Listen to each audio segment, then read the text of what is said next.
যে ব্যক্তির মধ্যে জ্ঞানের অভাব এবং ঈশ্বরের মধ্যে বিশ্বাস নেই, সে ব্যক্তি কখনো জীবনে সুখ ও সফলতা লাভ করতে পারে না। কে কি করছে, কিভাবে করছে এবং কেন করছে, এসব থেকে যত দূরে থাকবে ততই সুখী থাকবে। একজন বিবেকবান মানুষ যখন সম্পর্কের বন্ধন টিকিয়ে রাখা বন্ধ করে দেয়, তখন জানবে তার আত্মসম্মানে নিশ্চয়ই কোথাও না কোথাও আঘাত লেগেছে। মোহ বা টান তার উপরে অনুভব করো যার উপরে তোমার অধিকার রয়েছে। যার উপরে তোমার কোনো অধিকার নেই, তার উপরে মোহ ও টান অনুভব করা উচিত নয়। যারা অন্যের কষ্ট বোঝে, যাদের মমতা আছে এবং যারা হৃদয় থেকে শুদ্ধ হয়, তাদেরকে আর জন্ম নিতে হয় না। তোমার কর্মই তোমার আসল পরিচয়, নইলে এক নামের তো হাজারো মানুষ থাকে।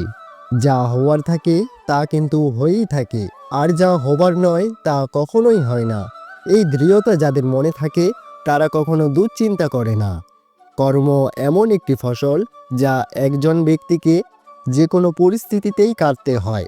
তাই সর্বদা ভালো বীজ বপন করুন, যাতে ফসলটাও ভালো হয়।